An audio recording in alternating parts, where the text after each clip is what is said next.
व्यक्ति उचित पद पर पहुंच पाता है। व्यक्ति को कार्य करने की प्रेरणा मिलती है। अकर्मण्यता और एकाधिकार की प्रवृत्ति पर रोक लगती है। परिस्थिति प्रधान समाज में व्यक्तित्व के विकास के अवसर कम होते हैं, जबकि अर्जित परिस्थिति प्रधान समाज में व्यक्तित्व के विकास के अनेक अवसर उपलब्ध होते हैं। व्यक्ति कठोर परिश्रम द्वारा अपनी योग्यता के अनुरूप पद प्राप्त कर सकता है। इससे समाज में संगठन एवं व्यवस्था बनी रहती है। व्यक्ति अपने कर्तव्य एवं दायित्वों के प्रति जागरूक रहता है। ठीक है, अब जो आता है आगे, अभी तक तो हमने जो बात करी वो बात करी किसकी? स्टेटस की। लेकिन हमने पहले जब बताया था तो हमने बताया कि जहां स्टेटस है, जहां परिस्थिति है समाज में, उसी के अनुरूप उसकी क्या है? भूमिका है। वो उसको करनी ही पड़ेगी। अगर वो उसका भूमिका का निर्वाह नहीं करता है तो वो व्यक्ति समाज में अपने जीवन में सफल नहीं हो पाता है। उसे बहुत कठिनाइयां का सामना करना पड़ता है। तो अब आता है हमारा रोल। तो रोल क्या है? रोल का मतलब समझते हैं बच्चों? ये नहीं कि बस एक कपड़े को रोल करा, एक डंडे में कुछ भी रोल कर लिया। रोल का मतलब है भूमिका। आपने देखा है कि पिक्चरों में क्या होता है, कहते हैं ना उसका रोल बहुत अच्छा था। तो ये वही रोल है, क्योंकि हम अपने मानव जीवन के अंदर अलग अलग प्रकार के स्टेटस प्राप्त करते हैं। इसके कारण हमारा जो स्टेटस है उसके आधार पर अपना रोल अदा करते हैं। एक पिक्चर में हम देखते हैं एक एक्टर 10 बार मरता है और फिर दूसरी पिक्चर बना देता है। तो वो क्या है? उसका एक्चुअलिटी नहीं है, हकीकत नहीं है, वो रोल कर रहा है। किसी एक पिक्चर में अमिताभ बच्चन कहीं पिता का रोल कर रहा है, कहीं बेटे का रोल कर रहा है, कहीं वो एक मजदूर का रोल कर रहा है। तो ये क्या है? वो अपनी भूमिका निभा रहा है कि पिक्चर में उसका जो पद है उस पद के अनुसार वो क्या कर रहा है? भूमिका कर रहा है। कहीं चोर का। तो ये सब क्या है? अलग अलग तरह के रोल है। तो ये बात तो आपकी समझ में आई हुई ना? रोल होता क्या है, माने की भूमिका क्या है कि हम किसी भी पद को प्राप्त करके उस पद के अनुरूप अपने कार्यों को बताएं। अब हम देखते हैं कि रोल क्या है। सामान्य भाषा में भूमिका परिस्थिति का गतिशील या व्यवहारिक पहलू है। स्थितियां धारण की जाती हैं जबकि भूमिकाओं का निर्वाह किया जाता है। स्टेटस क्या होता है? हम ग्रहण करते हैं, और रोल का हम निर्वाह करते हैं। इनको ग्रहण नहीं करते रोल को, बल्कि रोल को हम निर्वाह करते हैं, स्टेटस को हम ग्रहण करते हैं। आज हम प्राइम मिनिस्टर की कुर्सी पे बैठे हैं, ये तो हमें क्या मिल गया? स्टेटस। वो कुर्सी है, वो हमारा स्टेटस है। समाज में हमारा सबसे सर्वोच्च स्थान है। पूरे देश में हम सर्वोपरि हैं।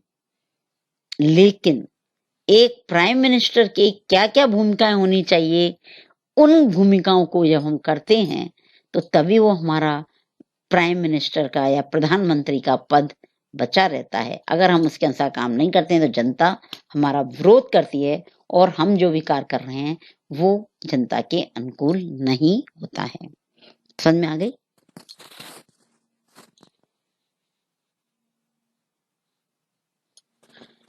इस प्रकार से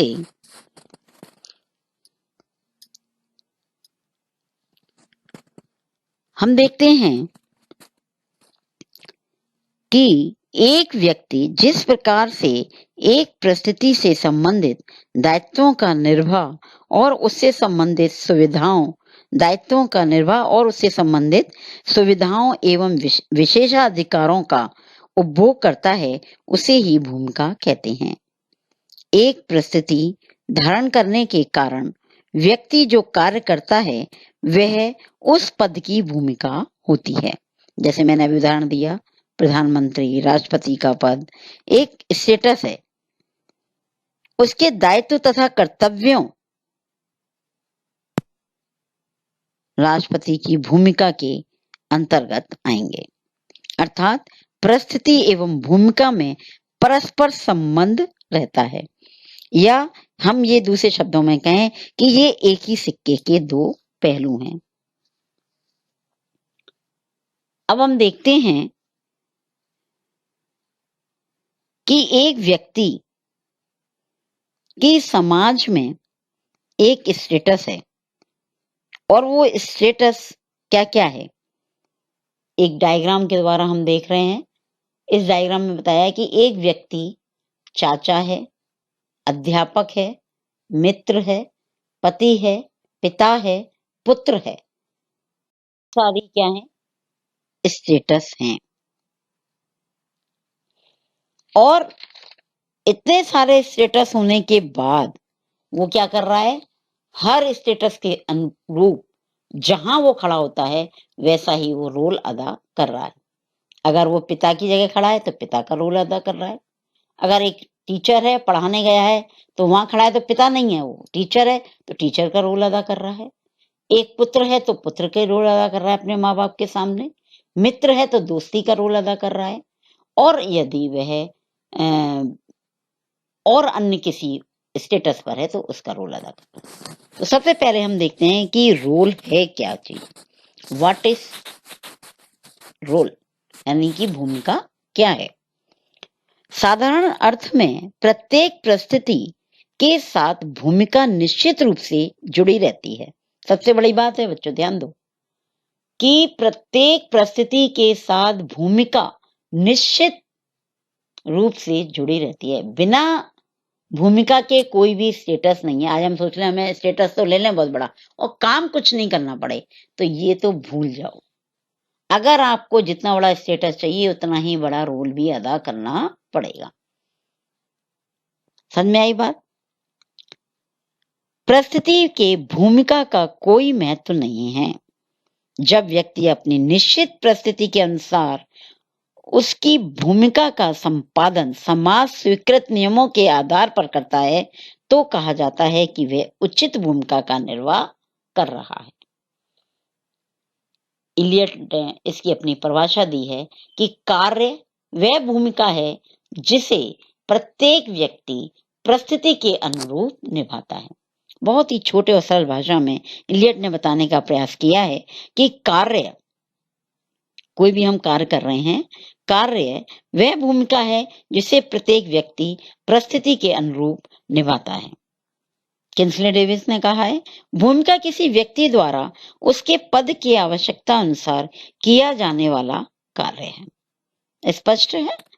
तो इन परिभाषाओं के आधार पर यह स्पष्ट होता है कि एक निश्चित स्थिति के अनुसार किया जाने वाला कार्य ही भूमिका है जिसे कि समाज में स्वीकृति प्राप्त होती है तथा परिस्थिति के स्थायित्व के लिए वह आवश्यक होता है।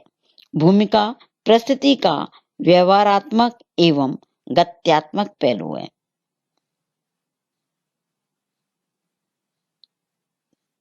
अब आता है भूमिका की विशेषताएं। भूमिका की विशेषताएं, अब हम बता सकते हैं कि भूमिका की विशेषताएं क्या क्या है। पहली जो विशेषता है जो हमने बात कही, यहाँ पर परिभाषाओं से स्पष्ट होती है कि परिस्थितियों से संबंधित है। पहली जो विशेषता है भूमिका की वो क्या है कि परिस्थितियों से संबंधित है।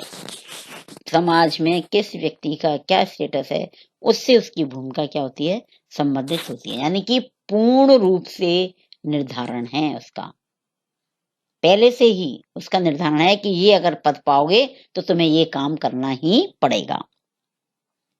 दूसरा है संस्कृति एवं सामाजिक मानदंडों द्वारा निर्धारण।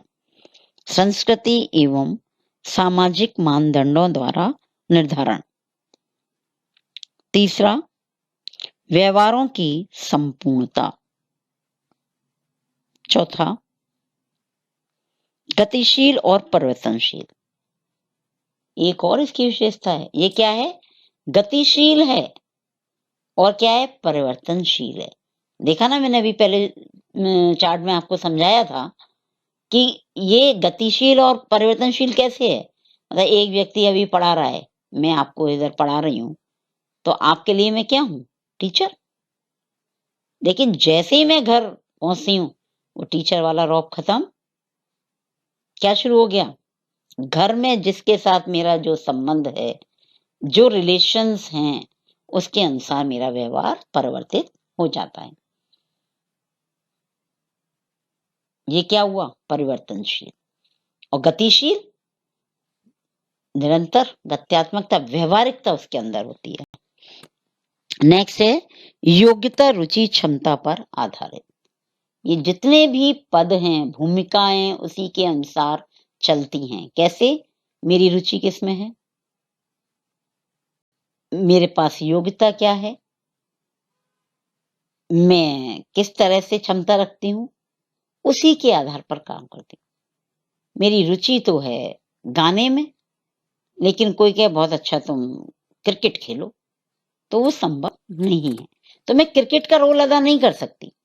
क्यों नहीं कर सकती? क्योंकि मेरी उसमें रुचि नहीं है और ना ही मेरी क्षमता है और ना ही योग्यता है।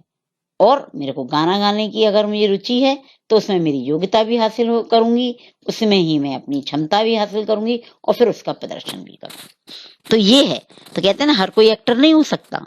अभिनय करने में क्या जाता है? क्या तो लॉ कर दें आदमी में।